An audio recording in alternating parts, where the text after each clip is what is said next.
নমস্কার বন্ধুরা, আমি আজকে ছানার ডালনা বানাতে চলেছি। তার জন্য আমি নিয়ে নিয়েছি হাফ লিটার দুধ। হাফ লিটার দুধ বসিয়ে দিয়েছি।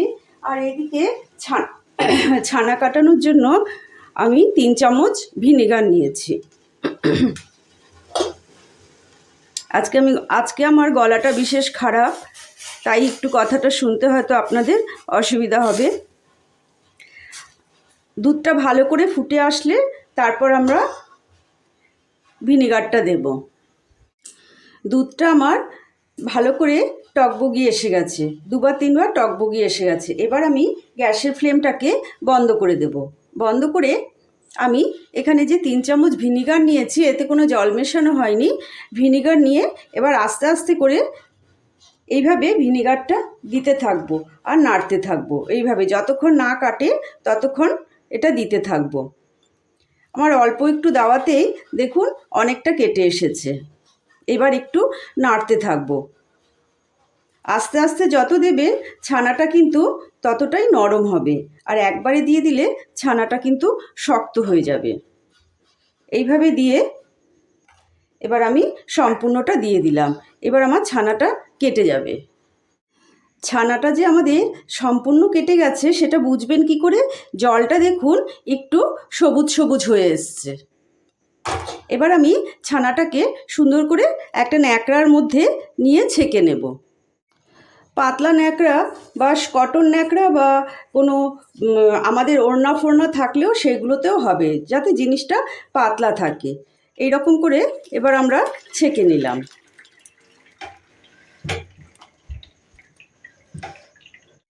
আমি যেহেতু ছানাটাকে ভিনিগার দিয়ে কাটিয়েছি, সেই জন্য একটু সাদা জল দিয়ে ধুয়ে নেব ছানাটাকে। সুন্দর করে হাত দিয়ে সুন্দর করে ছানাটাকে ভালো করে ধুয়ে নেব। ধুয়ে এবার একটা পুঁটলি পাকিয়ে রেখে দেব,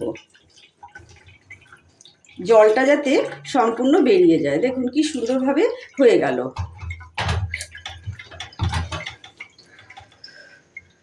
এবার এইটাকে কিছুক্ষণ এরকম করে চেপে জলটাকে আমি রিলিজ করে দেব।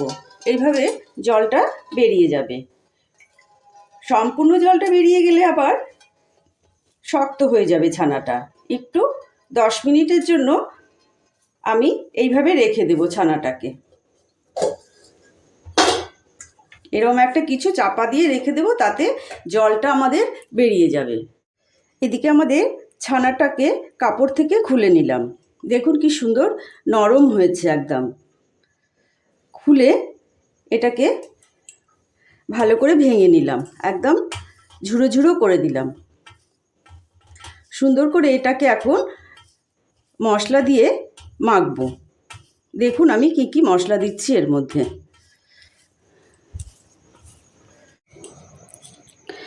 পরিমাণ মতো লবণ দিয়ে দিলাম। এদিকে অল্প একটু জিরা ধনের গুঁড়ো দিলাম। কাশ্মীরি লঙ্কার গুঁড়ো দিলাম রং হওয়ার জন্য। এদিকে অল্প একটু গরম মশলার গুঁড়ো দিলাম। একটু ঝাল হওয়ার জন্য সামান্য পরিমাণে লাল লঙ্কার গুঁড়ো দিলাম। দিলাম হলুদ, আর দিলাম সামান্য একটু ছোটো চামচের 1 চামচ আদা বাটা। আর সঙ্গে দিলাম খোয়া ক্ষীর। যাদের খোয়া ক্ষীর থাকবে তারা দেবে, আর না হলে চিনি দিয়ে দিতে পারে। সব সময় তো খোয়া ক্ষীর বাড়িতে থাকে না। আমি 1.5 চামচের মতো খোয়া ক্ষীর দিলাম। এগুলো সবগুলো এখন সুন্দর করে মেশাবো।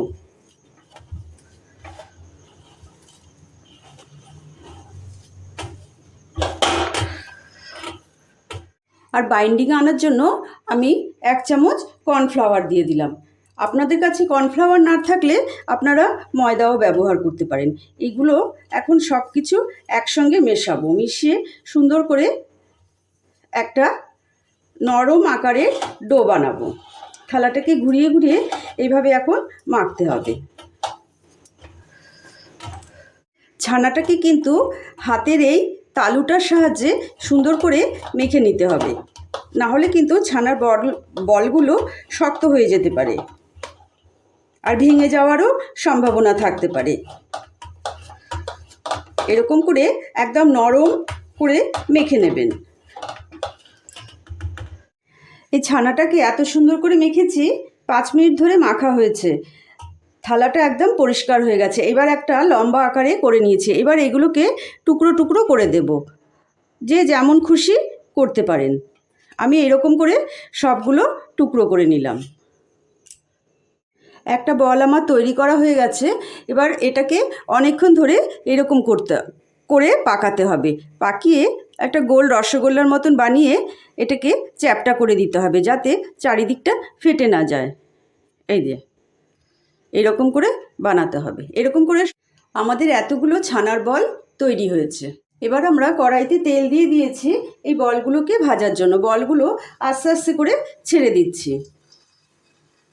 মিডিয়াম টু লো আঁচে এগুলোকে ভাজতে হবে।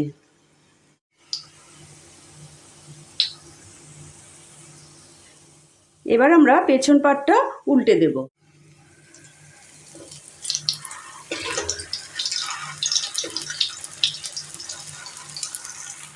আমাদের সব বলগুলো লাল লাল করে ভাজা হয়ে গেছে। এবার আমরা এইগুলোকে একটা একটা করে উঠিয়ে দেব। আমি যে ছানার বলগুলো ভেজেছিলাম তার থেকে আমি তেল এতটা উঠিয়ে রেখে দিলাম, আর অল্প তেলে আমি করব। তার সঙ্গে আমি এলাচ আর দারচিনি দিয়ে দিলাম, একটা তেজপাতা দিয়ে দিলাম, আর দিয়ে দিলাম সাদা জিরা ফোড়ন দিয়ে দিলাম। আঁচটা কিন্তু আমাদের লোতেই আছে। এবার আমি বরাবরের মতনই সামান্য একটু হলুদ দিয়ে দিলাম।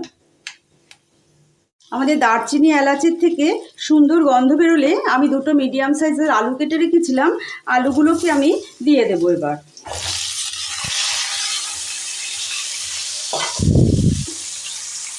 আমাদের কিন্তু আলুগুলো লাল লাল হয়ে গেছে বেশ। এখানে আমি 1 চামচের মতো জিরা ধনের গুঁড়ো দিলাম। এখানে রং হওয়ার জন্য সামান্য একটু হলুদ দিয়ে দিলাম। এখানে আমি ঝাল লঙ্কার গুঁড়ো দিলাম।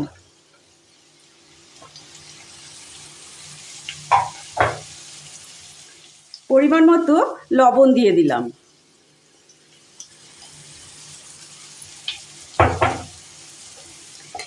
এখানে রং হওয়ার জন্য কাশ্মীরি লঙ্কার গুঁড়ো দিলাম।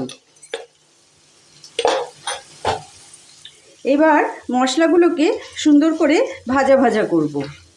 আর এর মধ্যে 1 চামচের মতো আদা দিয়ে দিলাম। এবার এটার মধ্যে অল্প একটু জল দিয়ে দেব।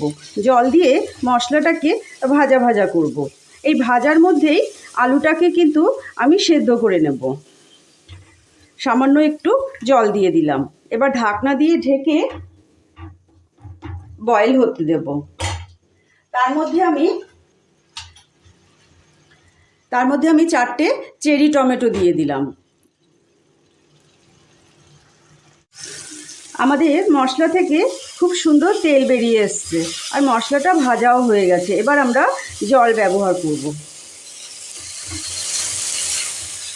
যে যতটা ঝোল খাবেন সেইভাবে ঝোলটা দেবেন, কেননা পনিরের ছানার বড়াগুলোর কিন্তু অনেকটাই জল টেনে নেবে, ঠান্ডা হওয়ার পরে টেনে নেবে। আমি এইটুকু জল দিলাম। এবার টকবগি আসার জন্য রেখে দিলাম। যেহেতু এটা নিরামিষ তরকারি, তাই অল্প একটু চিনি ব্যবহার করলাম। এবার আমাদের ঝোলে টকবগি এসে গেছে। আমরা বড়াগুলো ছেড়ে দিলাম। 5 মিনিটের মতো জাল হতে দেব। তারপর 2টো চেরা কাঁচা লঙ্কা দিয়ে দিলাম। 5 মিনিটের মতন ঢেকে আমরা জাল হতে দেব। আমরা হাই ফ্লেম করে কিন্তু 5 মিনিট এটাকে ফোটানো হয়েছে। এবার আমি গরম মশলা দিয়ে দিলাম আর গ্যাসের ফ্লেমটাকে বন্ধ করে দিলাম। আমি গোপালী। আশা করি আজকের এই রেসিপিটি ভালো লাগলে অবশ্যই একটা লাইক করবেন, কমেন্ট করে জানাবেন কেমন লাগলো। আত্মীয় পরিজন বন্ধুদের সাথে শেয়ার করার অনুরোধ রইল। চ্যানেলে নতুন হলে চ্যানেলটিকে সাবস্ক্রাইব করবেন। আমার এই চ্যানেলে নতুন কোনো রেসিপি দিলে নোটিফিকেশান সবার আগে আপনাদের কাছে পৌঁছে যাবে। এবার আমি পরিবেশন করে দেব।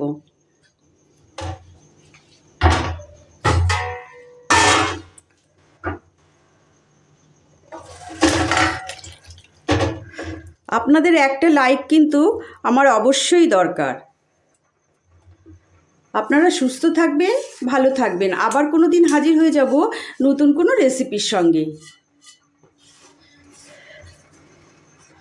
আমাদের নিরামিষ ছানার ডালনা তৈরি হয়ে গেল।